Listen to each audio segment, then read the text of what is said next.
l'histoire de France à vivre de l'intérieur. Pour les petits, les curieux ou les deux à la fois.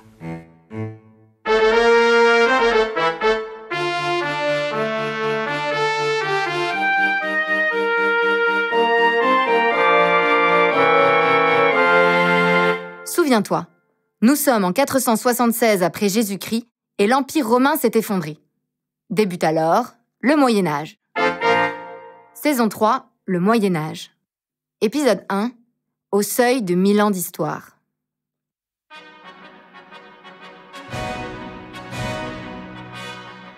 Vous, oui, vous! Soyez le bienvenu, mon bon ami! Vous voilà pénétrant les portes de l'obscur Moyen-Âge. Crasseux, dangereux, pouilleux, fanatique! Stop! Stop! Stop! Stop! Stop! Stop! Non. C'est du délire, là. Non, je m'emporte, mais tout est faux! Le disque, le son, l'image, mais... Tiens, tant qu'à faire, le nom aussi. Moyen-Âge. Non, mais le nom ici est biaisé et ne reflète pas bien la réalité. Moyen-Âge. Ça sonne comme un détour désagréable. Certes, inévitable, mais qu'on aurait volontiers évité pour sauter directement de la prestigieuse Antiquité vers la lumineuse Renaissance. Oui, mais sauf que là, on parle d'un détour de 1000 ans. 1000 ans. Et que 1000 ans, c'est plus qu'un accident de parcours. C'est le temps qui nous sépare de l'année 1025, pendant le règne de Robert II le Pieux. 1000 ans, donc c'est quand même très très long. Imagine-toi dès lors la variété, le foisonnement et la richesse de cette période médiévale, comme nous choisirons à présent de l'appeler. La période médiévale, donc, s'étend du 5e au 15e siècle, entre la chute de l'Empire romain d'Occident en 476 et la découverte de l'Amérique en 1492. C'est une période qui revendique les traditions en même temps qu'elle enchaîne les découvertes et innovations. Une période qui a de l'humour et qui vit profondément sa foi. Une période mouvementée enfin, puisque les rois ont dû chercher à s'imposer afin de pouvoir régner. Poussons à présent pour de bon la porte de cette mystérieuse époque. Nous sommes en 486 à Soissons.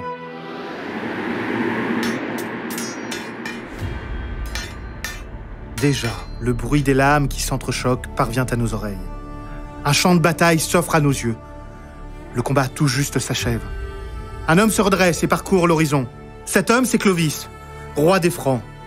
Il a défait l'armée de son voisin de la Gaule du Nord, Syagrius. L'objectif de Clovis n'est un secret pour personne. Il compte étendre son royaume et pourquoi pas réunifier l'ancienne Gaule romaine, alors divisée en une mosaïque de royaumes barbares.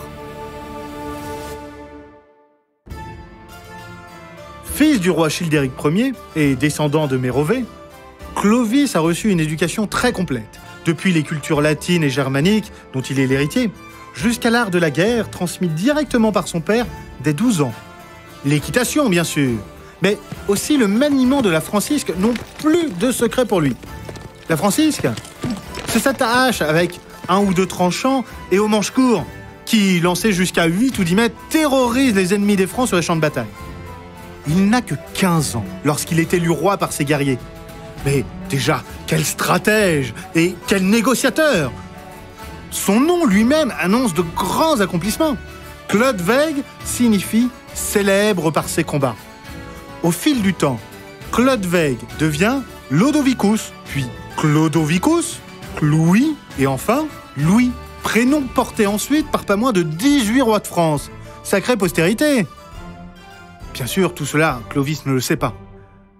Pour l'instant, nous nous retrouvons dans une posture délicate. Imagine-toi la scène. Clovis, au centre évidemment. Tous les regards sont braqués sur lui. Ses soldats l'entourent, suspendus à la décision de leur roi. Que va-t-il se passer? Tout près, les richesses qui sont le butin des pillages et de la bataille remportée. Au pied du roi, un vase. Ou plutôt, ce qu'il en reste. Un amas difforme, écrasé à l'instant par un guerrier qui se dresse, défiant Clovis et l'assistance du regard. Le temps s'arrête. le roi a devant lui un guerrier qui défie son autorité et l'a ouvertement contredit. Tu sais, c'est un peu comme si tu jetais une assiette par terre pour montrer que tu n'es pas d'accord et que tu te dressais fièrement face à tes parents. Tu n'emmènerais quand même pas large et tout le monde se demanderait comment tu serais puni. Eh bien là, c'est un peu pareil. Ce guerrier n'était pas d'accord avec Clovis, car quelques secondes plus tôt, pendant la répartition du butin remporté, Clovis avait réclamé un vase en plus de sa part. Alors, refusant cet écart à la tradition, le séditieux soldat s'était alors exclamé en jetant le vase par terre « Tu n'auras que ce que le sort t'assignera !» Le sang de Clovis en bouillonne encore. Ce guerrier ne perd rien pour attendre. Clovis, toutefois, voit plus loin que l'affront personnel. Il ne peut ignorer le risque qu'il prenait de choquer ses guerriers en exigeant pour lui ce vase à présent inutile. Réclamer plus que sa part dans le tirage au sort du butin, c'était contraire aux règles. Or, de ses guerriers et de son autorité, il a plus que jamais besoin pour avancer dans ses conquêtes.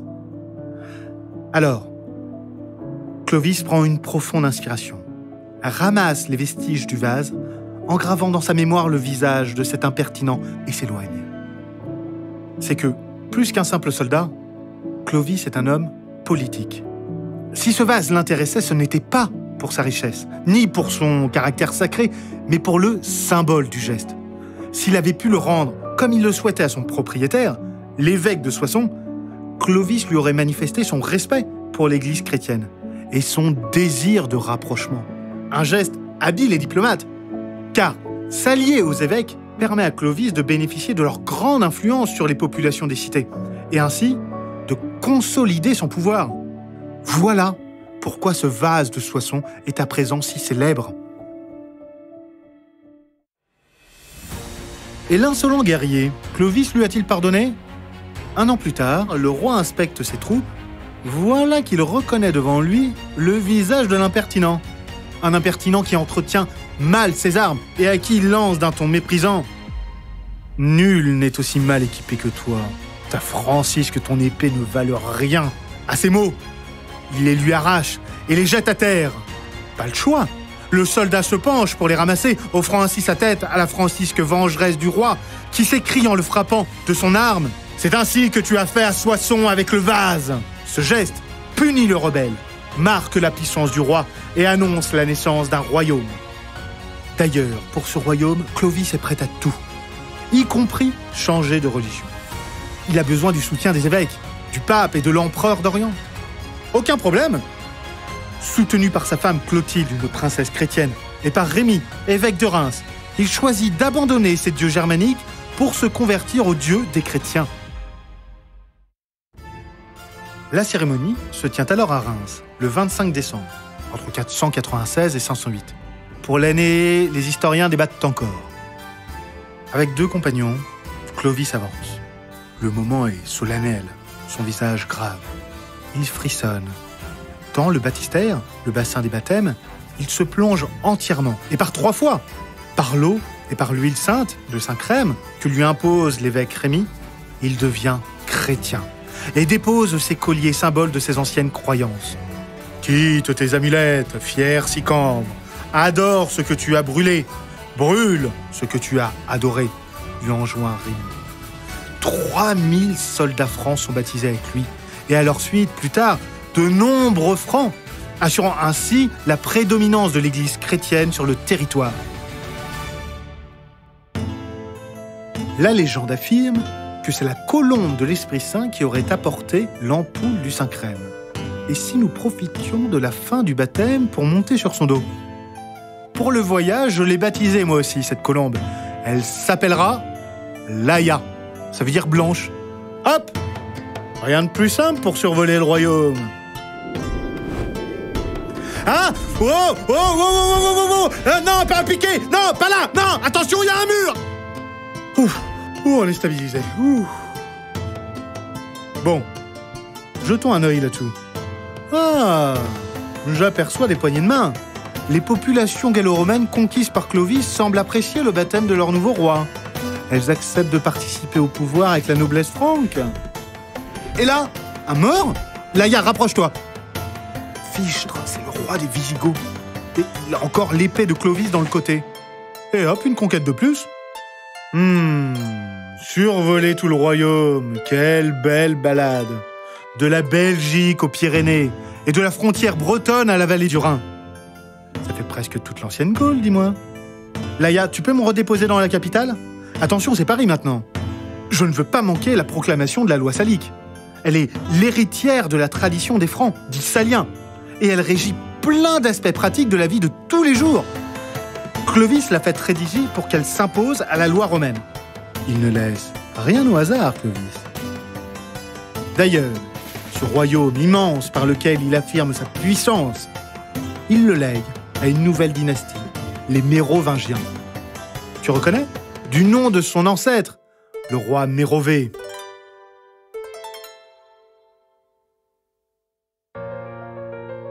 Clovis, roi des Francs, a donc étendu son pouvoir pratiquement sur tout le territoire de l'ancienne Gaule gallo-romaine. Il a aussi fondé une nouvelle dynastie, les Mérovingiens. Comment vit-on désormais dans ce royaume ? Tu le sauras au prochain épisode. À bientôt. Il y a du monde derrière cet épisode. Loïc Journeau pour le studio, la technique et le montage, Alexandre Lubecht pour le mastering, Anatole Girard pour la voix, Hélène Disson pour le générique, Biclose et Creative Commons pour la musique, et moi, Clémence Demoulin-Vaught pour le texte. Tout cela avec le soutien de l'Éléphant Junior, revue de culture générale pour les enfants de 9 à 13 ans.